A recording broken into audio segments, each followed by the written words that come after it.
Сәлеметсіздер ме достар? Бүгін мен сіздерге өзімнің орхидея гүлімнің өзін қалай сезініп жатқанымен бөліскім келіп отыр.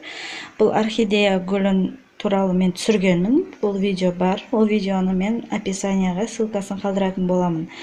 Қарасаңыздар, осы екі орхидея, мына орхидея өзін жақсы сезініп жатыр, бірақтан еш гүлдемейді. Неге екенін бұған мен алдында көрсеткенмін, спрей удобрение сеуіп жүргенмін, бірақтан гүлдемегеннен кейін мен кеше гүл сататын магазинге барып стимулятор цветения деген удобрение алып келдім.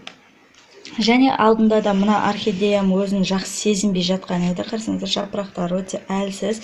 Бірақтан мына жаңа екі жапырақ шығарды. Бірақ мына жердегі жапырақтары сарғайып түсіп қалды. Бұны мен сатып алған жоқпын. Магазинде маған сыйлыққа берген болатын.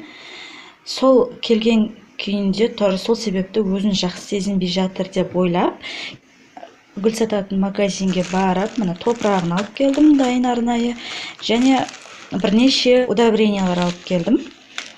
Менде таусылған еді, здравимен үнемі қолданамын. Орхидеяға фитоспорин, эпин, және мына бутон деген удобрение. Көрсеңіздер, бұл стимулятор цветения және роста. Бутондарын жақсы шығарады бұл. Бұны да қалай қолданғанымды алдағы видеода көрсететін боламын. Және мына корневин и феровит. Феровит хлороз болмас үшін, жапырақтары сарғаймас үшін железо. Былайша айтқанда, железо болу үшін.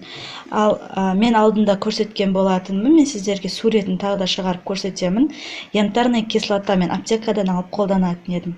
Қатты және еруі өте қиын болатын. Міне енді мен янтарин деген удобрение, арнайы гүлге арналған удобрение. Осыны да алып келдім. Сұйық түрі.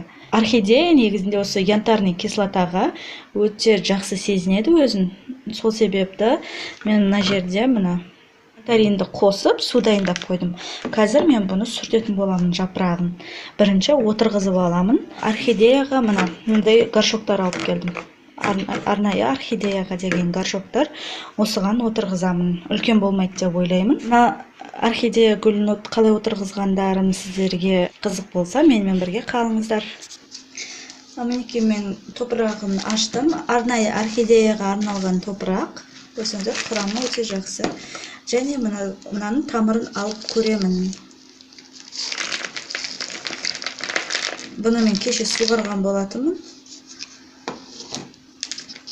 Шіріген тамырлары болса, шіріген тамырларын міндетті түрде алып тастау керек.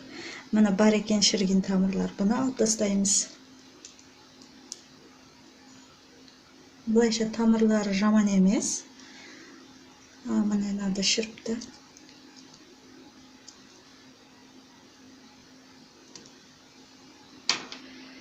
Шіріген тамырларын бәрін кесіп тастаймын.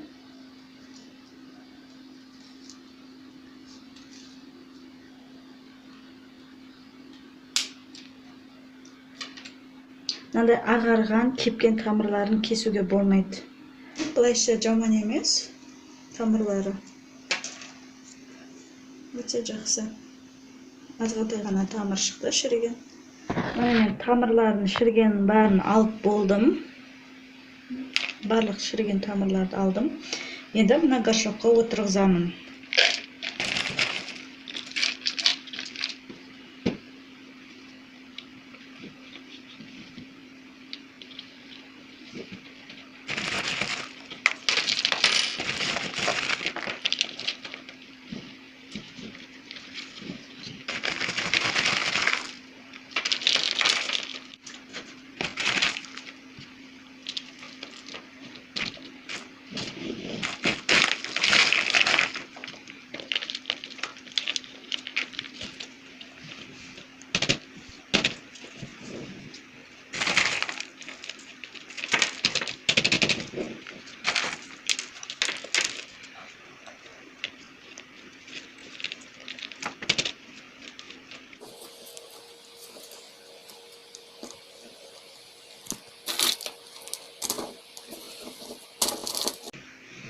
Мінекей осылай отырғыздым.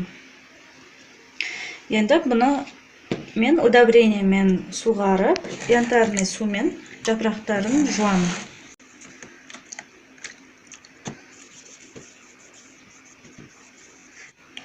Осыдан кейін өзін жақсы сезінетін болады деп ойлаймын.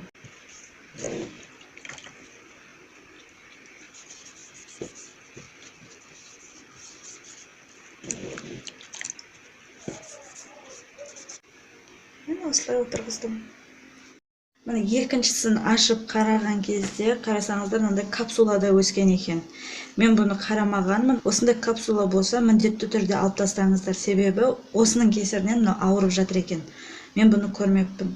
Қарасаңыздар, мынада 2-ақ тамыр қалған. Қалғанның барлығы мына қурап кеткен, не болмаса шіріп кеткен.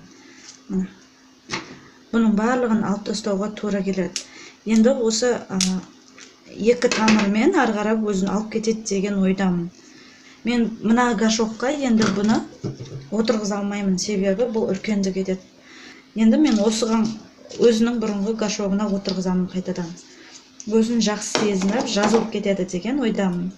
Қазір сіздерге отырғызып болып көрсетемін. Мінекей мен орхидея гүлдерін осылай отырғыздым. Жаңа топырақта, жаңа горшокта өзін жақсы сезінеді деген ойдамын. Бірақтан мынада тамыр өте аз қалыпты. Бұны енді білмеймін енді қалай болатынын. Бұны бұрынғы горшогына, өзінің кішкентай өзінің горшогына қайтадан отырғызып қойдым. Жай ғана сатып алынған горшокқа сән үшін қойып қойдым. Барлық мына ескі топырақтың барлығын алып тастадым. Күніге енді мына янтарный кислотамен жапырағын сүртіп тұрамын. Бүгін мына удобренияны бермеймін, себебі мына тамыр аз болғандықтан ылғалдылықты жақсы сіңіре алмай көгеріпті, сырест болыпты тамырларында, сол себепті. Бұны кеше ғана мен суғарғанмын. Енді 2-3 күн өткеннен кейін мынаның ішіне 2 упаковка болады. 3 литр суға біреуісін араластырып, ыдысқа салу арқылы, орхидеяны осылай ыдысқа салу арқылы бұны суғаратын боламын.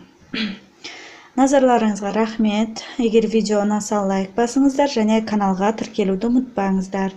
Сіздер орхидеяларыңызды қалай күтім жасайсыздар, және менің жіберген қателіктерім болса комментарийға жазып өтіңіздер. Сау болыңыздар.